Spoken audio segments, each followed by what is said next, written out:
Hey everyone, Mike Sinitsky here with Rise Homes, and I wanted to do a quick video talking about condominiums, townhomes, planned unit developments, anything that's basically governed by an HOA.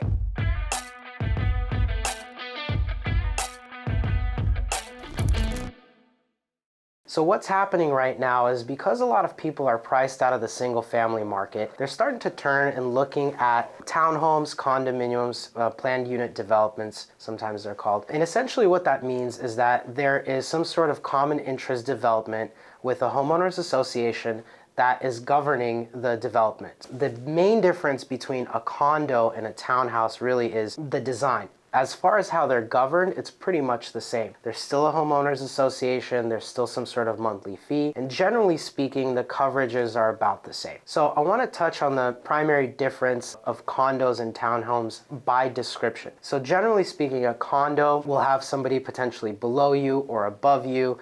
Definitely one wall will be connecting with you. Sometimes condos could be 2 floors, but someone will be below you. So it really just depends. That is the general definition of a condo here in the San Francisco Bay Area real estate market. Now, the other form is actually called a townhouse. And townhouses are governed pretty much the exact same way as a condo. However, you have a direct entrance into your home. You don't have anyone above you or below you, but you may have someone to the left or right of you or on both walls. Generally, those townhomes kind of give you that single family vibe, if you will, especially if you grew up in San Francisco. A lot of single family homes are connected, but they don't share a wall. But generally, townhomes kind of look similar to the San Francisco homes, all put together next to each other, but they are governed by some sort of homeowners association. What is an HOA? Let's talk about that a little bit. So a homeowners association usually consists of some sort of board that is made up of homeowners within the condominium development or townhome development or the planned unit development. And essentially that board is responsible for managing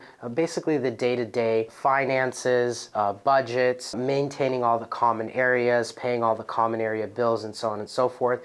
And they'll basically regularly meet for homeowner association board meetings. Potentially you'll be able to be present for that. In today's day and age with Zoom, that's become really convenient. Before, you had to be present in person. Topics are discussed about potentially repainting the community, budget topics, be fixes or improvement to the community. But generally speaking, the homeowners association governs the development, and they kind of keep some sort of uniformity or unity throughout the development, so nobody can paint their house a different color or put, bright pink shades in their windows, so everything kind of looks similar, nice and neutral and pleasant for everyone in the development. So what are some of the positives and negatives? Of course, with a single family home, you can do whatever you want. Nobody's really telling you what to do as far as a board. Aside from the city or the county that you live in, your neighbors aren't really dictating what color you can paint your home. However, when you are under a homeowners association, there are some rules and regulations that everyone has to abide by for everyone's basically common interest, if you will. Where you might be restricted is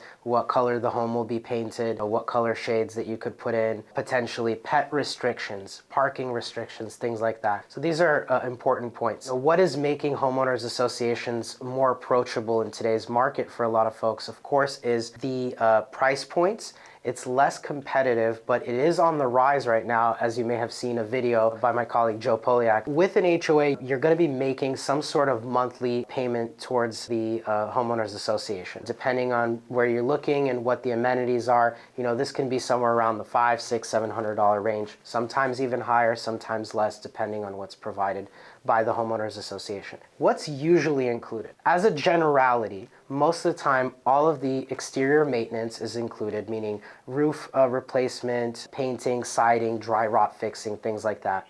But anything inside of the property would be your responsibility. So essentially, you're paying into a fund that is going to maintain the outside, all the common areas, the road, sewage, drainage, and so on and so forth. That kind of creates basically an account that you pay into for that common area maintenance. The other very important thing that's usually included in homeowners associations is a master insurance policy. And now, when I'm talking about all this, it's not applicable exactly at every homeowners association. So it's really important to make sure that your real estate agent that's representing you when you are buying a home actually does a deep dive into the disclosure packet, calls the insurance company, finds out what the coverages are, talks to the homeowners association, and makes sure that they get clarity on what's included in that monthly fee. Generally speaking, most homeowners associations will have some sort of master insurance policy. So as with townhomes and condos, usually that master insurance policy again covers the exterior of the home, including any roof insurance. And if the property is located in some sort of potential flood zone, they may even have flood insurance and sometimes earthquake insurance if it's in a seismic zone.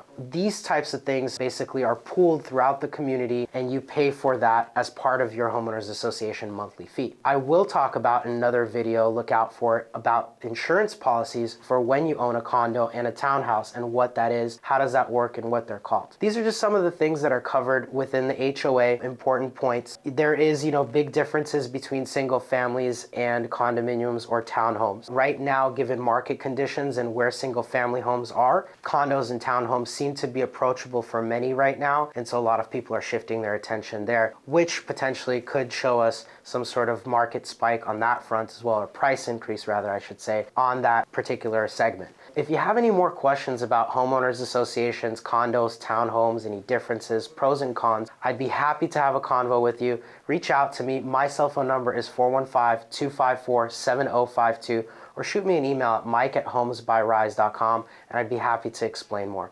Thanks for watching. Hope you found this helpful.